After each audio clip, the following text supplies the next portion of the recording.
Hello student, welcome back to my channel Samrat academy. Student, मेरा नाम है आकाश। मेरे प्यारे विद्यार्थियों, जितने बच्चे 2023 बोर्ड एग्जाम देने वाले हैं उनके लिए वीडियो बहुत ही ज्यादा इंपॉर्टेंट है। आज मैं आप लोगों को मैथ के very very most important objective question कराने वाला हूं, जो कि आप लोगों को एग्जाम में 20 नंबर के पूछे जाएंगे। आज की वीडियो में 20 ऑब्जेक्टिव क्वेश्चन मैं आप लोगों को कराऊंगा, वैसे वैसे प्रश्न जो कि आपके एग्जाम में 100% पूछे जाएंगे।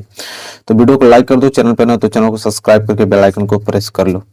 ठीक है मेरे प्यारे विद्यार्थियों, सबको मालूम है जो भी मैं क्वेश्चंस बताता हूँ सारे क्वेश्चंस एग्जाम में पूछे जाते हैं, तो उन पे आप लोग बेहतर से तैयारी करो और अच्छे तरीके से नोट्स बनाते चलो। देखो, पहला क्वेश्चन तो इतना ज्यादा इंपॉर्टेंट है कि हर साल आता है। अगर आपके पास पेपर होगा तो आप देख सकते हो, आप अपने टीचर से पूछ सकते हो, वो बता देंगे आप लोगों की क्वेश्चन इंपॉर्टेंट है कि नहीं। मतलब सारे प्रश्न जो आपको बताता हूँ सब इंपॉर्टेंट रहता है।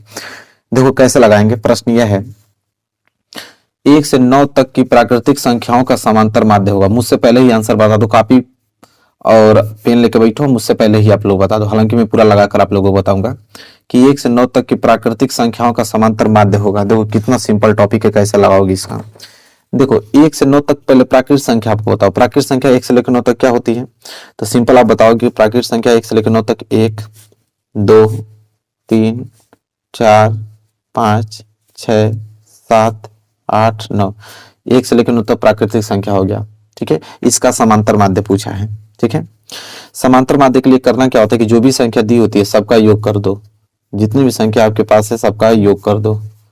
समांतर माध्य क्या होता है, जितनी भी संख्या सबका योग कर दो और बटे में टोटल संख्या जितनी संख्या उसका भाग दे दो। एक तो टोटल कितनी संख्या 9 है तो 9 का भाग दे दो, ये आपका निकल जाएगा समांतर माध्य निकल जाएगा। सिंपल। तो देखो समांतर माध्य क्या हो जाएगा, समांतर माध्य बराबर हो जाएगा, जोड़ दो तो जोड़ोगे तो कितना आ जाएगा। देखो जोड़ते कैसे हैं, 9 और 1 जोड़ोगे तो 10, 8 और 2 जोड़ोगे तो 10, तो 10 10 20 हो गया। फिर 7 और 3 जोड़ोगे तो 10, फिर 6 और 4 जोड़ोगे तो 10, तो 40 और 40 और 5 45, 45 बटे 9 और जब कटाओगे तो 9 5 6 45, समांतर माध्य 5 आ जाएगा।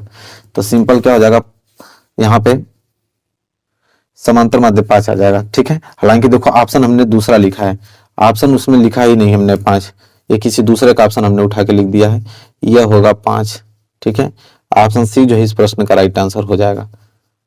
ठीक है, यहाँ 25 नहीं होगा 5 होगा। तो आई होप क्लियर हो गया ना आप लोगों को।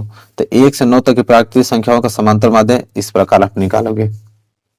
ठीक है, चलो पहला प्रश्न क्लियर हो गया। कितना सिंपल होता है इस प्रश्नों को लगाना। अगला प्रश्न देखो, अगला प्रश्न क्या है जो कि बहुत ज्यादा इंपॉर्टेंट है और ऐसे प्रश्न आपके दिमाग को खोल के रख देंगे। ऐसे ऐसे प्रश्न में लेकर आया हूं। अब ये प्रश्न देखो कितना लाजवाब प्रश्न है। देखो दूसरा प्रश्न यह बोल रहा है कि एक धातु के ठोस गोले की त्रिज्या 10 सेंटीमीटर है, उसको पिघलाकर 2 सेंटीमीटर त्रिज्या की गोलियां बनाई गई हैं। इस प्रकार की गोलियों की संख्या बताओ। देखो प्रश्न क्या कह रहा है, पहले प्रश्न को समझो। कह रहा है कि एक गोला है, ठीक है, ठोस गोला है, ये गोला है जिसकी वक्रता त्रिज्या जो है, त्रिज्या दिया है 10 सेंटीमीटर। अब इसको पिघलाकर 2 सेंटीमीटर त्रिज्या का, 2 सेंटीमीटर त्रिज्या का बहुत सारा यहाँ पे गोलियां बन रहा है। अब कितनी गोलियां बन रहा है हमको मालूम नहीं, वही हमको ज्ञात करना है कि 10 सेंटीमीटर ठोस गोले को पिघलाकर 2 सेंटीमीटर त्रिज्या का एक अगर गोलियां बनाई जाती इतनी कितनी गोलियां बन सकती हैं। ठीक है, तो देखो जितनी भी गोलियां बनेंगी उनका आयतन जो होगा इस ठोस गोले के आयतन के बराबर होगा, क्योंकि इसी को पिघलाकर वो सारी गोलियां बन रही हैं। तो हम लोग लिखेंगे यहाँ पे सिंपल, ये जो बड़ा वाला देखिए कैसे आंसर निकालेंगे। ये बड़ा वाला गोले की त्रिज्या को हम कैपिटल आर मान लेते हैं, तो कैपिटल आर बराबर 10 सेंटीमीटर और ये छोटे वालों को स्मॉल आर, स्मॉल आर बराबर कितना दिया, 2 सेंटीमीटर। ठीक है, यहाँ तक आपको क्लियर है। देखो ये जो गोले का हम लोग निकालेंगे आयतन, वो गोली के आयतन के अनुपात के बराबर होगा। तो हम लोग लिखेंगे यहाँ पे गोले का आयतन, ठीक है, गोले का आयतन और बटे में गोली का आयतन, गोली का आयतन का अनुपात ले लेंगे, हम लोगों का निकल जाएगा। देखो गोले का आयतन या गोली, गोला गोली एक ही होता है आप लोगों का। तो गोले का आयतन क्या होता है, 4/3 पाई, गोले के आर क्या माने हो, कैपिटल आर, तो आर क्यूब हो जाएगा और बटे में गोली का आयतन वही आपका 4/3 पाई, लेकिन त्रिज्या यहाँ पे स्मॉल आर है तो स्मॉल आर का क्यूब हो जाएगा। अब देखो 4/3 पाई 4/3 पाई कैंसिल, बच गया कैपिटल आर का क्यूब, इधर बच गया स्मॉल आर का क्यूब। कैपिटल आर आपको मालूम है 10 है, तो 10 का क्यूब और बटे में आर क्यूब, स्मॉल आर कितना है 2, तो 2 का क्यूब हो जाएगा। तो सिंपल हो जाएगा 10 पे क्यू का मतलब होता है 1000 और 2 पे क्यू का मतलब होता है 8। जब घटाऊंगा तो कितना आ जाएगा, 8 एकम 8 और 20 हो जाएगा यहाँ पे, तो 8 दूनी के 16। ठीक है, कितना हो जाएगा, 8 एकम 8 20 हो गया ना, तो 8 दूनी के 16, फिर 8 5 40, 125 गोलियां बन सकती हैं। देखो ऑप्शन में दिया 125 देना ही चाहिए उसको। देखो ऑप्शन डी जो है इस प्रश्न का राइट आंसर हो गया। ठीक है, ऑप्शन डी जो है इस प्रश्न का राइट आंसर। तो ऐसे ऐसे प्रश्न आएंगे कि जो लोग प्रैक्टिस किए रहेंगे वही इस प्रश्न को लगा पाएंगे, अन्यथा जो प्रैक्टिस नहीं किए रहेंगे उनको लग नहीं पाएगा यह। तो जितना हो सके उतना प्रैक्टिस करो, वैसे ही प्रश्न करा रहा हूं जो एग्जाम में आने वाले हैं आपके। चलो अगला प्रश्न देख लो। अगला प्रश्न क्या है, ये वाला प्रश्न, ये तो फॉर्मूला हमेशा देता है। प्रश्न यह है कि त्रिज्या आर के एक वृत्त के कोण थीटा वाले त्रिज्यखंड के संगत चाप की लंबाई ज्ञात कीजिए। ध्यान से सुनिएगा, मतलब कहने का मतलब इसका एक है कि देखो एक वृत्त है, ठीक है, और इससे त्रिज्यखंड आपको बना है, ये त्रिज्यखंड, लेकिन यहाँ जो त्रिज्या है वो आर है, तो यह आर, तो भी आर, और उनके बीच जो कोण बनना है वो थीटा बन रहा है। तो संगत चाप की लंबाई, संगत चाप की लंबाई मतलब यहाँ से लेकर और यहाँ तक की लंबाई पूछ रहा है। ठीक है, तो इसका फॉर्मूला होता है थीटा बटे 360। और देखो जब यहाँ पे चाप की लंबाई पूछेगा तो वो परिधि पे डिनोट करती है, तो परिधि क्या होती है, 2 पाई आर। ठीक है, तो यहाँ पे देखेंगे चौथा ऑप्शन आप लोगों का सही है। तो देखो ऑप्शन तीसरा, ऑप्शन तीसरा देख रहे हो, यही आप लोगों का राइट आंसर होगा। थीटा बटे 360 2 पाई आर होगा। ठीक है, अब देखो कभी कभी आपके सवाल में पूछ देता है, यहाँ संगत चाप की लंबाई नहीं, इसका क्षेत्रफल पूछ देगा। जब क्षेत्रफल पूछ देगा तो फॉर्मूला सेम यही रहेगा, थीटा बटे 360 और क्षेत्रफल, तो वृत्त का क्षेत्रफल क्या होता है, पाई आर स्क्वायर, यहाँ पाई आर स्क्वायर लिखोगे। तो इस प्रकार कोई ऑप्शन देखने को मिल रहा है, नहीं देखने को मिला है। ठीक है, तो इस तरह का जब आपको पूछेगा तो इस तरह का ऑप्शन आप लोगों को देगा वो बनाकर। ठीक है, जब क्षेत्रफल पूछेगा, हालांकि यहाँ पे चाप की लंबाई पूछा तो यह वाला राइट आंसर होगा, मतलब दूसरा। तो क्वेश्चन क्षेत्रफल वाला भी पूछ देता है, तो इसलिए मैं बता दिया हूँ यहाँ पे कि आप लोग ध्यान रखना। तो आई होप क्लियर हो गया होगा आप लोगों को। चलो अगला प्रश्न देखते हैं, प्रश्न नंबर तीसरा। देखो मेरे प्यारे बच्चों, अगला प्रश्न, प्रश्न नंबर 4 क्या है कि एक मीनार की जो ऊंचाई है 20 मीटर है, जमीन पर बनने वाली इसकी छाया की लंबाई 20 कड़ी में 3 मीटर है, सूर्य का उन्नयन कोण होगा। देखो इस प्रकार के जब भी प्रश्न है तो आप डायग्राम बनाना सीख लो। कह रहा है कि एक मीनार की ऊंचाई 20 मीटर है। ठीक है, तो एक मीनार है, ये तो आप लोगों का भूमि है, धरती है, और इसी पे मीनार खड़ी है, और कितनी है, 20 मीटर ऊंची एक मीनार है, और जमीन पर बनने वाली इसकी छाया की लंबाई 20 कड़ी में 3 है। तो देखिए ये आप लोगों का मीनार है, इसकी बन रही है छाया, तो अगर ये मीनार है तो इसकी छाया यह बन रही होगी, इसकी छाया की लंबाई है 20 कड़ी में 3 मीटर है। ठीक है, कह रहा है कि सूर्य का उन्नयन कोण, उन्नयन कोण मतलब क्या होता है कि जब नीचे से हम लोग ऊपर देखते हैं वो उन्नयन कोण कहलाता है, ये वाला। तो उन्नयन कोण मतलब इस थीटा की वैल्यू पूछ रहा है। ठीक है, तो इसको ए मान लो, इसको बी मान लो, इसको सी मान लो, नामकरण कर दो। ठीक है, तो यहाँ पे देखो ये आपका 90 अंश है, 90 अंश के सामने वाली भुजा क्या कहलाती है, कर्ण। ठीक है, और थीटा के सामने वाली भुजा क्या कहलाती है, लंब, और जो बच जाता है वो आपका क्या कहलाता है, आधार। हमको यहाँ पे निकालना है थीटा, तो देखो थीटा निकालना है, तो देखो हमको लंब दिया है और ये आधार, तो लंब बटे आधार किस में होता है, tan थीटा में।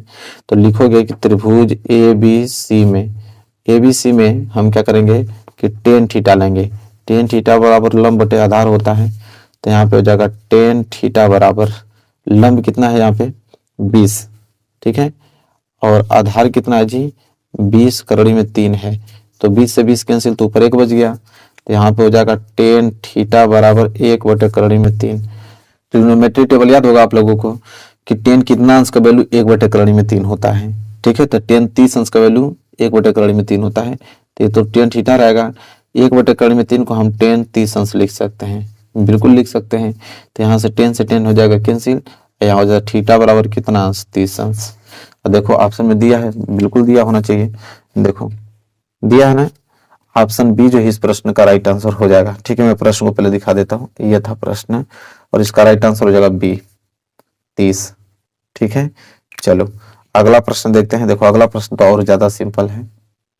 चलो देखो ये प्रश्न यह है कि cos स्क्वायर बराबर 1 बटे 2, तो साइन स्क्वायर थीटा का मान। कितना सिंपल दिया है, साइन स्क्वायर थीटा का मान पूछ रहा है।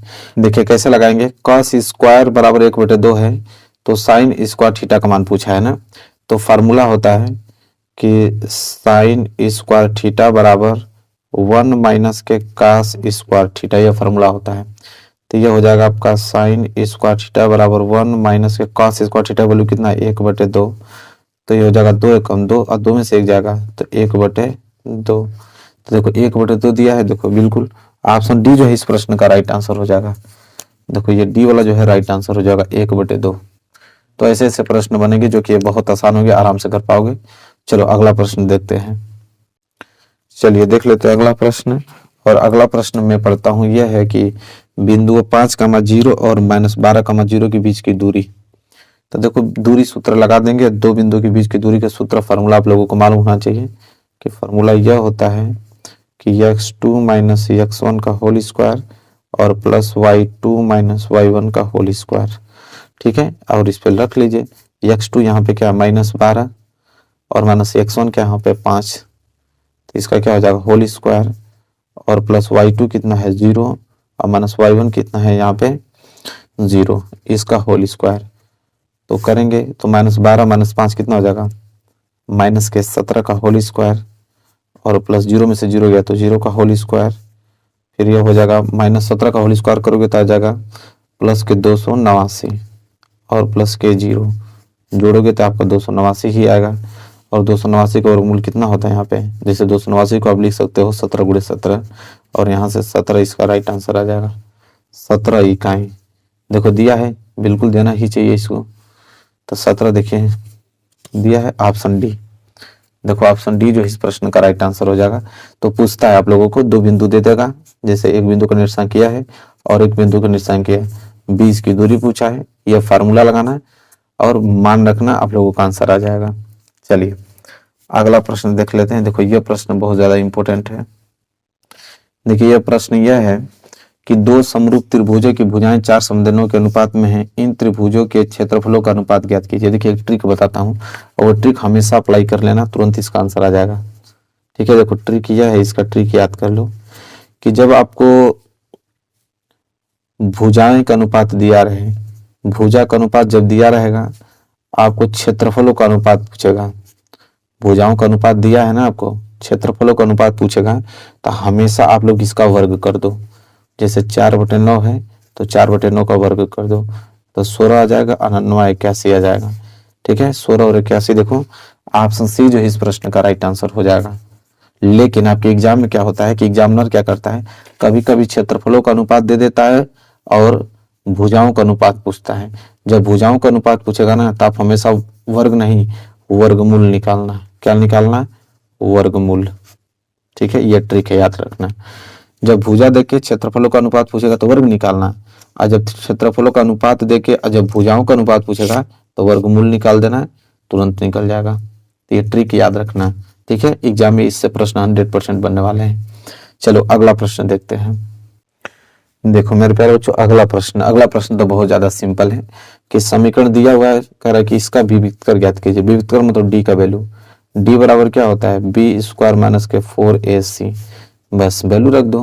बी यहाँ पे क्या है -5, तो -5 का होल स्क्वायर -4 × ए का वैल्यू कितना है 3 और सी का वैल्यू कितना है 2, तो -5 का 25 हो जाएगा, -4 3 12 दूनी के 24, अब 25 में से 24 जाएगा तो बचेगा 1।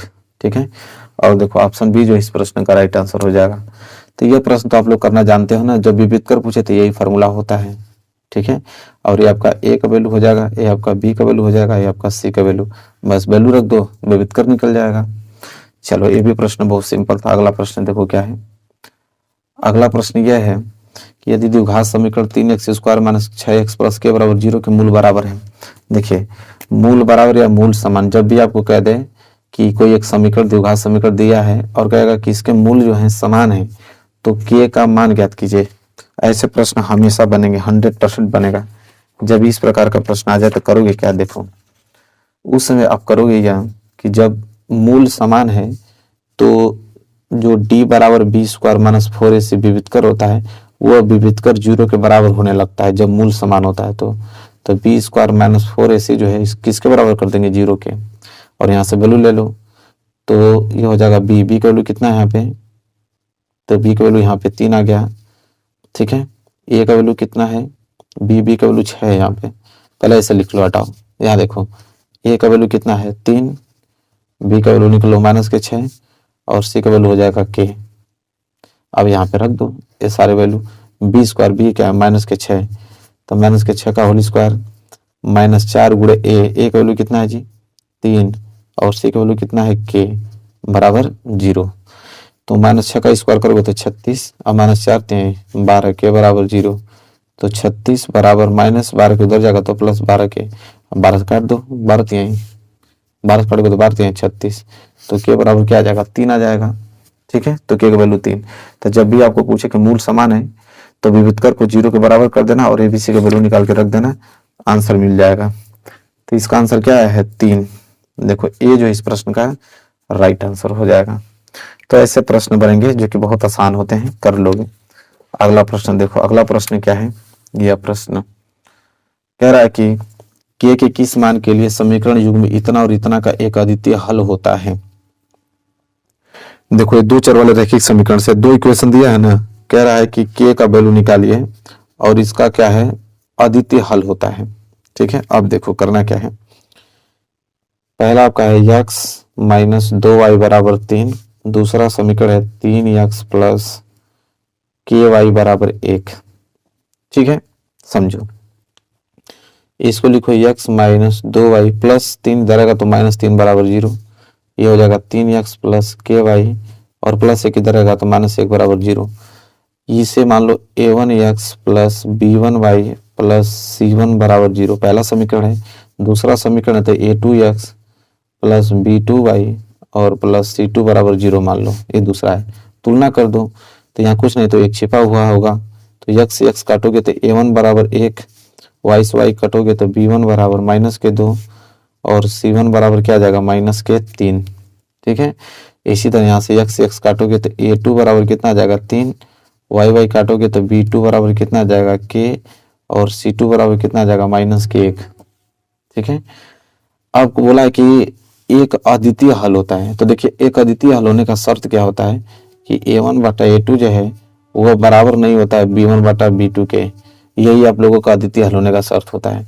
बस वैल्यू रख लीजिए, a1 का वैल्यू कितना है 1 और a2 का वैल्यू कितना है 3, बराबर नहीं होता है b1 का वैल्यू कितना -2 और b2 वैल्यू कितना है k, ठीक है। तो k को गुणा में करोगे तो k बराबर नहीं होगा 3 दूनी के -6, तो k जो है अगर नहीं बराबर होगा -6 के, तो कोई इस प्रकार का ऑप्शन है तो बिल्कुल होना चाहिए।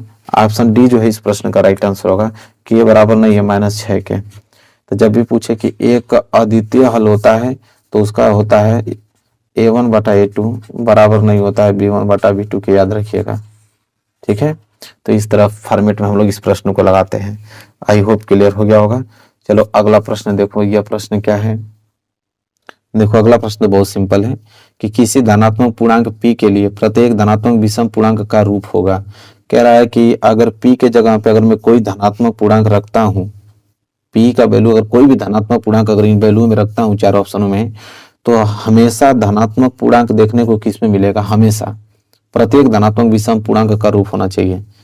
तो देखो पहला ऑप्शन तो नहीं होगा क्योंकि p का वैल्यू 1 रखोगे तो विषम पूर्णांक तो होगा, लेकिन p का वैल्यू 2 रखोगे तो सम हो जाएगा, तो पहला ऑप्शन नहीं होगा। दूसरा ऑप्शन होना चाहिए, दूसरा भी ऑप्शन नहीं होना चाहिए क्योंकि p का वैल्यू 1 रखोगे तो 1 मिलके 2 हो जाएगा, तो 2 कभी भी धनात्मक विषम पूर्णांक होगा नहीं। 2p भी नहीं होगा क्योंकि p का वैल्यू 2 रखोगे तो 2 दूनी के 4 हो जाएगा, मतलब 100% यही ऑप्शन होगा, ऑप्शन डी। इसमें p का वैल्यू तुम कुछ भी रख लो, 1 रख लो, 2 रख लो, 3 रख लो, वो हमेशा धनात्मक विषम पूर्णांक ही निकलेगा 100%। रख के देख लो, p बराबर 1 रखोगे तो 2 कम 2 1 3, तो देखो 3 आपका धनात्मक है, 2 रखोगे तो 2 दूनी की 4 1 5, ये भी धनात्मक विषम पूर्णांक है, 3 रखोगे तो 3 दूनी की 6 1 7, ये भी धनात्मक विषम पूर्णांक है। मतलब p का वैल्यू दुनिया का कोई भी रखो वो हमेशा धनात्मक विषम पूर्णांक ही देखने को मिलेगा। तो जो डी है इस प्रश्न का राइट आंसर हो जाएगा। बहुत लड़के कंफ्यूज हो जाते हैं, लेकिन कंफ्यूज नहीं होना, आप लोगों को अच्छे तरीके से समझना है और समझ के एग्जाम में जाना है, ठीक है। चलो अगला प्रश्न देखते हैं। देखिए अगला प्रश्न यह है कि निम्न में से कौन सा सभाज्य संख्याओं का युग्म है। देखो ये हमेशा एग्जाम में आता है, सभाज्य संख्याओं का युग्म। देखो सभाज्य संख्याओं का युग्म वही होगा कि अगर दो संख्याओं का अगर एचसीएफ निकाल ले हो और एचसीएफ अगर एक आ जाए, एचसीएफ मतलब होता है मसा, अगर किन्हीं दो संख्याओं का मसा अगर एक आ जा रहा है तो समझ लो कि वो दो संख्याएं सभाज्य संख्याओं का युग्म जोड़ा बनाएंगे। यही पूछा है, तो चलो सबका अलग अलग निकाल के देखना पड़ेगा कि एचसीएफ क्या होगा, लेकिन हालांकि बता देता हूँ कि इसका राइट आंसर बी होगा। आप लोग निकाल के देख लेना, क्योंकि 18 और 25 का एचसीएफ जो होगा वो एक ही आएगा, अन्यथा किसी का भी एचसीएफ एक आने वाला नहीं है। ठीक है, तो ये आप लोग चेक कर लेना। जब भी आप लोगों को सभाज्य संख्याओं का युग्म पूछे तो दोनों संख्याओं का एचसीएफ निकाल लेना। जिन दो संख्याओं का एचसीएफ अगर एक आ गया वही इस क्वेश्चन का राइट आंसर होगा। हालांकि यहाँ पे 18 और 25 का एचसीएफ एक आएगा, इन सभी का नहीं आएगा, नहीं तो चेक कर लेना अगर विश्वास नहीं हो रहा है तो। चलो अगला प्रश्न देख लो। हाँ देखो ये प्रश्न अच्छा है, यह प्रश्न ये है मेरे प्यारे बच्चों, आराम से इसे सॉल्व करेंगे। यह प्रश्न हमेशा बनता है एग्जाम में कि कह रहा कि यदि 27, 23, x माइनस 4, x प्लस 4, 15, 3 और 7 का समांतर माध्य 15 हो तो x का मान ज्ञात कीजिए। अभी हमने बताया समांतर माध्य, देखो हमने बताया था ना आप लोगों को कि समांतर माध्य बराबर फॉर्मूला होता है कि कुल संख्याओं का योग बटे में टोटल संख्या। तो समांतर माध्य तो 15 हमको आगे दे रखा है, और कुल संख्याओं का योग मतलब कि 27 plus 23 plus x minus 4 plus x plus 4 plus 15 plus 3 और प्लस क्या है 7। ठीक है, और बटे में टोटल संख्या कितनी है, तो टोटल संख्या देखो 1 2 3 4 5 6 7, टोटल संख्या 7 है। 7 का भाग लगा दो तो 7 का गुणा करोगे तो 15 7 है 105। ठीक है, बराबर ये देखो प्लस 4 से माइनस 4 कैंसिल। ठीक है, इसे जोड़ोगे तो 7 3 10 2 2 4 1 5 50, तो ये दोनों मिलके तो 50 हो गया। ठीक है, और 50 में अगर मैं 15 जोड़ दूं तो कितना हो जाएगा 65। अब 65 7 3 10, 65 में 10 जोड़ूंगा तो 75, तो 75 प्लस x मिलके क्या हो जाएगा 2x हो जाएगा। ठीक है, तो 105, 75 इधर आएगा तो माइनस 75 बराबर इधर बच गया 2x, और 5 में से 5 गया तो 0, और 10 में से 7 जाएगा तो 3 बराबर 2x। तो 2 से कटा दो कितना बार में 15 बराबर x, मतलब x का जो वैल्यू आ गया 15 आ गया। देखो ऑप्शन में दिया है, देना तो चाहिए इसको 100%। देखो ऑप्शन बी जो इस प्रश्न का राइट आंसर हो जाएगा। मैं ट्रिक लगा देता हूँ, ऑप्शन बी जो इस प्रश्न का राइट आंसर हो जाएगा। चलो मेरे प्यारे बच्चों ये भी प्रश्न हो गया। अगला प्रश्न देखो बहुत इंपॉर्टेंट है, इसको देखो। देखो अगला प्रश्न तो बहुत ज्यादा सिंपल है कि एक लंबवृत्तीय बेलन के आधार पर क्षेत्रफल 9 सेंटीमीटर स्क्वायर है, तो उसके आधार का व्यास क्या है। ठीक है, उसके आधार का हमें क्या बताना है, व्यास बताना है। देखो ये प्रश्न यह है कि कहना चाह रहा है कि एक आप लोगों का लंबवृत्तीय बेलन है। ठीक है, देखो आप लोगों का बेलन में बना देता हूं, ये बेलन है, और बेलन के आधार ये नीचे वाला पोर्शन जो है इसका आधार वृत्ताकार होता है, और इसका क्षेत्रफल दिया है कि 9 कितना दिया है देख लिया जाए 9 पाई सेंटीमीटर स्क्वायर, 9 पाई सेंटीमीटर स्क्वायर है। तो इसका व्यास पूछ रहा है, व्यास मतलब यहाँ से लेके यहाँ तक। ठीक है, तो देखो इसका आधार जो होता है वृत्ताकार होता है, तो वृत्त का क्षेत्रफल दिया है, वृत्त का क्षेत्रफल क्या होता है पाई आर स्क्वायर। तो पाई आर स्क्वायर बराबर कितना दिया है 9 पाई दिया है, तो पाई से पाई कैंसिल, आर स्क्वायर बराबर 9, आर का वैल्यू निकालूंगा तो करड़ी में क्या आ जाएगा 9, आर बराबर 3। तो त्रिज्या जब आर निकल गई, अरे आर हमारा 3 निकल गया, हमसे व्यास पूछा है, तो डी बराबर क्या होता है 2r, तो डी बराबर क्या हो जाएगा 2 गुणे आर का वैल्यू कितना है 3, तो 3 दूनी के 6 सेंटीमीटर, जो उसका पूरा व्यास आएगा 6 सेंटीमीटर आएगा। तो स्पीड भी आपको बनाए रखना है। ठीक है, ये नहीं कि लेकर खूब आराम से बनाए रखें, जल्दी से जल्दी करोगे तो जितना समय इसमें आप लोग पहले कर दोगे उतना आप लोगों को लघुत्तरी दीर्घोत्तरी लगाने में अच्छा रहेगा। कितना अच्छा है ना, ऑप्शन डी जो इस प्रश्न का राइट आंसर हो जाएगा। ठीक है, चलिए मेरे प्यारे बच्चों अगला प्रश्न देखते हैं, प्रश्न नंबर 15। देखिए यह प्रश्न क्या है, थोड़ा बढ़िया अच्छा प्रश्न ही है कि यदि एक वृत्त का परिमाप एक वर्ग के परिमाप के बराबर है तो उनके क्षेत्रफलों का अनुपात है। अच्छा प्रश्न है। ठीक है, तो मॉडल पेपर में भी यह प्रश्न आप लोगों को दिया था कि यदि एक वृत्त का परिमाप, देखो वृत्त का परिमाप होता क्या है, कह रहा है कि यदि एक वृत्त का परिमाप वर्ग के परिमाप के बराबर हो। देखो वृत्त का परिमाप क्या होता है, मैं यहाँ पे डायरेक्ट लिखता हूँ, वृत्त का परिमाप होता है 2 पाई आर, और वर्ग का परिमाप जो होता है 4a। ये दोनों आपस में बराबर हैं, तो ये दूसरा आपस में बराबर, तो यहाँ a का वैल्यू निकालूं तो ये बराबर क्या हो जाएगा आपका 2 पाई आर बटे में कितना 4, कटा दोगे 2 बार में कट जाएगा, तो ए बराबर क्या आ जाएगा, पाई आर बटे में 2। ठीक है, ए का वैल्यू निकल गया। अब हमसे पूछा है कि उनके क्षेत्रफलों का अनुपात है, तो वृत्त का क्षेत्रफल क्या होता है, तो वृत्त का क्षेत्रफल पाई आर स्क्वायर, अनुपात मतलब बटे में, वर्ग का क्षेत्रफल क्या होता है, ए स्क्वायर। तो अब करेंगे हम लोग क्या कि पाई आर स्क्वायर ए स्क्वायर, तो ए का वैल्यू क्या है पाई आर, तो पाई आर बटे में 2, इसका क्या कर देंगे स्क्वायर, मतलब ए की जगह इसका वैल्यू हमने रख दिया। ठीक है, तो ये हो जाएगा आप लोगों का पाई आर स्क्वायर, ये हो जाएगा आपका पाई का स्क्वायर आर का स्क्वायर बटे में 2 का स्क्वायर करोगे तो 4 हो जाएगा। तो ये देखो आर स्क्वायर कैंसिल, इस पाई से एक पाई कैंसिल। ठीक है, तो ऊपर तो यहाँ पे 1 बच गया, नीचे आपका पाई बच गया और यहाँ पे बच गया 4, तो 4 ऊपर में गुणा हो जाएगा, तो ऊपर तो 4 चल गया, नीचे आपका पाई बच गया। ठीक है, तो ये हो जाएगा 4 पाई का मान क्या होता है 22 बटे के 7। ठीक है, तो अब करेंगे हम क्या, तो यहाँ पे 7 फिर कहाँ चला जाएगा ऊपर, तो हो जाएगा 4 बटे 22, 7 ऊपर या नीचे, तो 2 दूनी के 4 आए, 2 से कटेगा 11 बार में, तो 7 दूनी के 14 और बटे नीचे हो गया 11, मतलब 14 संबंध 11 इस प्रश्न का राइट आंसर आ जाएगा। तो इस प्रकार देखो कैलकुलेशन भी फास्ट करना है, जिस प्रकार मैं कर रहा हूँ, तो कैलकुलेशन भी आप लोगों को फास्ट करना है, उतना भी बड़ा कैलकुलेशन नहीं है कि आप लोगों को समझ में नहीं आएगा। ठीक है, तो 14 संबंध 11 देखो दिया है, 14 संबंध 11 दिया है, ऑप्शन बी जो है इस प्रश्न का राइट आंसर हो जाएगा। चलो ये भी प्रश्न हो गया। अगला प्रश्न देख लो, अगला प्रश्न क्या है, ये प्रश्न बहुत ज्यादा इंपॉर्टेंट है। देखो ये भी प्रश्न सिंपल है, cos थीटा बराबर a बटे बी, तो टेन थीटा का मान पूछ रहा है।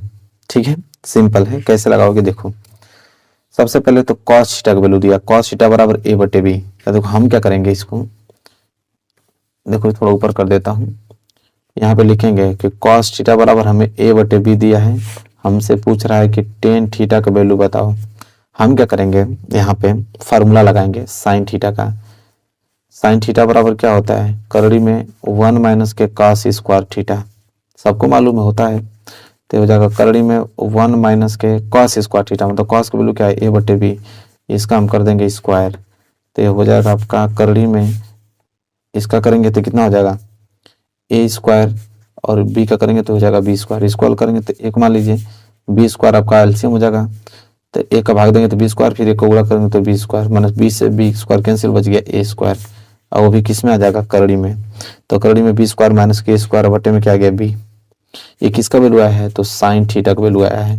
हमसे पूछा क्या है टेन थीटा, और टेन थीटा का फॉर्मूला होता है आप लोग जानते हो कि साइन थीटा बटे के कॉस थीटा, फार्मूला आपको सबको मालूम है। तो साइन थीटा वैल्यू कितना दिया है, करड़ी में बी स्क्वायर माइनस के ए स्क्वायर बटे में बी स्क्वायर। ठीक है, और बटे में कॉस थीटा, और कॉस थीटा का वैल्यू कितना था, ए बटे बी था। ठीक है, अब करेंगे हम क्या, तो ये आप लोगों को किस में है, भाग में है, इसको गुणा कर देंगे, तो देखो ये हो जाएगा करड़ी में बी स्क्वायर माइनस के ए स्क्वायर। ठीक है, और बटे में आपका बी स्क्वायर, ये भाग में गुणा में करेंगे तो बी ऊपर चल जाएगा और ये कहाँ जाएगा, नीचे आ जाएगा। ठीक है, अब करेंगे हम क्या यहाँ पे कि बी से बी को कैंसिल कर देंगे यहाँ पे। ठीक है, किस लिए करेंगे वो भी बता देता हूँ। देखो जैसे पूरा करड़ी में है तो इसका वर्गमूल तो निकलेगा नहीं, तो ये बी स्क्वायर माइनस के स्क्वायर रहेगा, और ये आपका बी स्क्वायर है, बी स्क्वायर का वर्गमूल क्या होता है बी, बाहर निकल जाएगा, और ये ऊपर वाला तो करड़ी में ही रहेगा, और गुणे में क्या था बी बटे था, तो बी से भी हमने काट दिया, इस तरह किया हूँ। ठीक है, तो ये ऊपर तो बच गया आपका बी स्क्वायर माइनस के ए स्क्वायर। ठीक है, और नीचे आपका बच गया यहाँ पे ए, ये अगर ऑप्शन में होगा तो यही राइट आंसर होगा, बी स्क्वायर माइनस ए स्क्वायर बटे में ए। देखते हैं ऑप्शन में दिया है बी स्क्वायर माइनस के ए स्क्वायर बटे में, देखो ऑप्शन डी, ऑप्शन डी जो है इस प्रश्न का क्या हो जाएगा, राइट आंसर हो जाएगा। तो इस पे मैं ट्रिक लगा देता हूँ कि इस प्रकार, देखो ये अच्छा प्रश्न है, एकदम स्टार बना लो, ये प्रश्न एग्जाम में लायक है, अच्छा प्रश्न है, एग्जाम में जरूर पूछा जा सकता है, प्रश्न बहुत ज्यादा प्यारा है। चलो ये भी प्रश्न क्लियर कर लिया आपने। अगला प्रश्न देखते हैं, देखो अगला प्रश्न नंबर क्या है, प्रश्न नंबर 17। देखिए अगला प्रश्न क्या है, अगला प्रश्न यह है कि एक्स अक्ष पर एक बिंदु है, जो बिंदु ए और बी से समदूरस्थ है, उसका निर्देशांक क्या होगा। तो जब भी आपको एक्स अक्ष पर बिंदु पूछते, यहाँ पे आप लोग नोट कर लो इस बात को, जब भी आपको कहे एक्स अक्ष पर बिंदु, तो एक्स अक्ष पर जो बिंदु होता है उसका निर्देशांक होता है एक्स कामा 0। ठीक है, अगर वही पूछ देता वाई अक्ष पर बिंदु, तो 0, y हो जाता, क्योंकि पहले हम लोग x अक्ष लिखते हैं, बाद में आपका y अक्ष लिखते हैं। तो यहाँ पे बोला x अक्ष पे बिंदु, तो क्या हो जाएगा x, 0। तो कह रहा है कि ये जो बिंदु है ए और बी से समदूरस्थ है। समदूरस्थ मतलब समान दूरी पे, जैसे देखो ये आपका बिंदु है x, 0, ठीक है। ये बिंदु आपका है, इसको मान लेते हैं P ये बिंदु है, और यह ए और बी से समदूरस्थ है, मतलब ये ए है और बी से समदूरस्थ है। ए कितना है, का निर्देशांक 2, -5, और बी का निर्देशांक कितना है, -2, 9।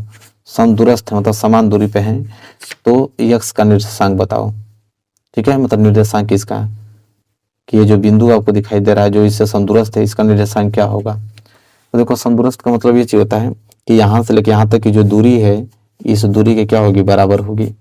मतलब हम कह सकते हैं कि AP की जो दूरी होगी वह PB की दूरी के क्या होगी, बराबर होगी। तो चलो AP की दूरी निकाल लेते हैं। AP की दूरी मतलब दो बिंदुओं के बीच की दूरी। तो दो बिंदुओं के बीच की दूरी का फॉर्मूला क्या होता है, x2 - x1 का whole square plus y2 - y1 का होल स्क्वायर बराबर, इधर PB निकालेंगे, PB तो ये भी दो बिंदुओं के बीच की दूरी, तो ये फॉर्मूला लगेगा x2 - x1 का whole square plus y2 - y1 का होल स्क्वायर। सेम फार्मूला यहीं पे लगेगा, ये भी फार्मूला। तो अब करेंगे हम क्या, तो निकाल लेते हैं। तो ये भी करड़ी में हो जाएगा x2, ठीक है। हम AP निकाल रहे हैं, A और P। x2 की बात आ रहा है, x2 हमारे पास क्या है यहाँ पे x, तो x - x1 क्या है 2, तो 2 का होल स्क्वायर प्लस y2 कितना है 0, माइनस y1 कितना है -5, तो -5 का होल स्क्वायर हो जाएगा बराबर। इधर करेंगे x2, इसका निकाल रहे हैं हम BP का, ठीक है। तो x2 मतलब यहाँ पे क्या हो जाएगा आपका x माइनस x1 कितना है -2, इसका क्या हो जाएगा होल स्क्वायर प्लस y2 कितना है जी 0, माइनस y1 कितना है 9, इसका होल स्क्वायर, ठीक है। अब करेंगे क्या हम इसको, अब यहाँ पे लगाते हैं। ये तो हो जाएगा आपका x - 2 का होल स्क्वायर प्लस 0 - प्लस 5 का होल स्क्वायर बराबर। इसको अगर हल करें तो हो जाएगा x - प्लस, तो ये तो हो जाएगा x + 2 का होल स्क्वायर प्लस 0 में से 9 जाएगा तो -9 का क्या हो जाएगा होल स्क्वायर। अब करोगे क्या, ये आपका सटा नहीं, अलग अलग है। अब दोनों पक्षों का वर्ग करने पे करनी हट जाएगी, ठीक है। वर्ग करेंगे तो करड़ी हट जाएगा, तो इधर बच जाएगा आपका x - 2 का होल स्क्वायर प्लस 0 में से 5 जाएगा, मतलब 5 में 0 जोड़ोगे तो 5 ही आएगा, तो 5 का होल स्क्वायर बराबर होगा x + 2 का होल स्क्वायर और प्लस -9 का स्क्वायर करोगे कितना आ जाएगा 81।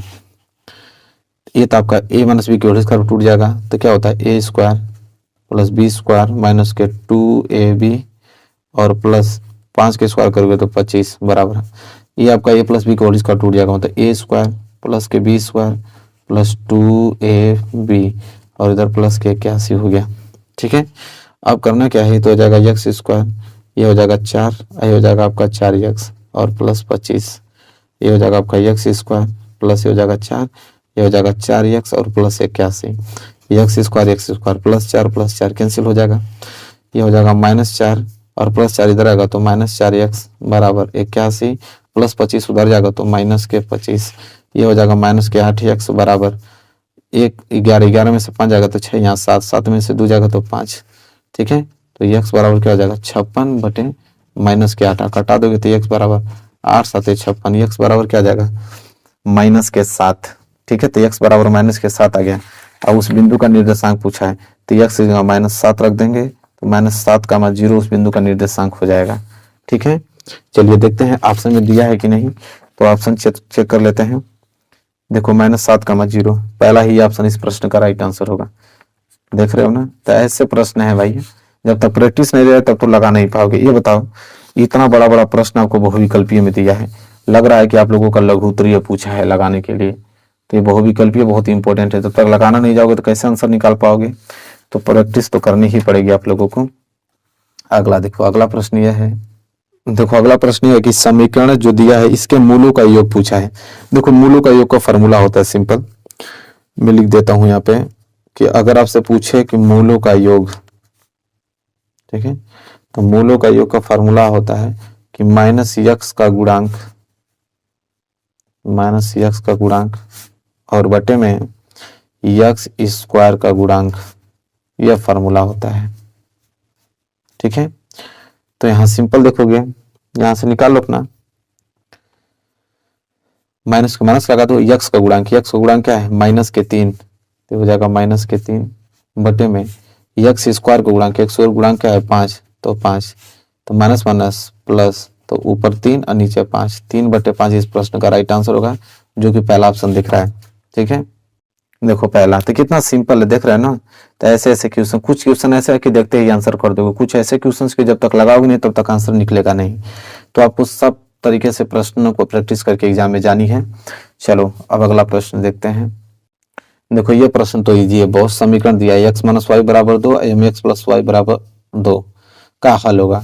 तो एक आपका x माइनस वाई बराबर 2, एक आपका x प्लस वाई बराबर 2 हल पूछ रहा है, तो सिंपल जोड़ दो, तो ये हो जाएगा x माइनस वाई बराबर 2 और x प्लस वाई बराबर 2, जोड़ोगे तो minus y plus y cancel हो जाएगा, 2x बराबर 2 2 4, यहाँ से x का वैल्यू निकालोगे तो 4/2, तो x बराबर आ गया 2, अब 2 का वैल्यू रख दो इसमें, यह पहला ये दूसरा किस में भी रख दो, तो यहीं पर रख देते हैं, तो हो जाएगा 2 माइनस वाई बराबर 2, तो हो जाएगा 2 प्लस वाई इधर आएगा तो -2 और माइनस वाई उधर जाएगा तो प्लस वाई, 2 में से 2 गया तो 0 बराबर वाई, तो x बराबर 2 और y बराबर 0 इस प्रश्न का क्या हो जाएगा, हल हो जाएगा। x बराबर 2 y बराबर 0, x बराबर 2 y बराबर 0, देखो ऑप्शन बी जो इस प्रश्न का राइट आंसर, x बराबर 2 y बराबर 0। तो ऐसे ऐसे तो प्रश्न है जो कि बहुत ज्यादा सिंपल है। अगला प्रश्न देखो, अगला प्रश्न तो एकदम से सिंपल है, पूछा है कि इन 252 और 594, ये जो दो संख्या है, पहली संख्या है दूसरी संख्या है, इन दो संख्याओं का एचसीएफ आपको 18 दिया है और इन्हीं दोनों संख्याओं का आपसे पूछ रहा है कि एलसीएम क्या होगा। हमने एक फार्मूला आप लोगों को बताया था कि पहली संख्या गुणे दूसरी संख्या बराबर एलसीएम गुणे एचसीएफ। पहली संख्या कितनी है 252, दूसरी संख्या कितनी है 594, बराबर हमें एलसीएम निकालना है और एचसीएफ कितना दे दिया 18 दे दिया। तो हम क्या करेंगे कि इस 18 से इसको काट देंगे, 18 कम 18 और 18 7 25 72 हो जाएगा, 18 चौक 72, तो इधर बच जाएगा आपका 14 गुणे 594 बराबर इधर बच जाएगा एलसीएम।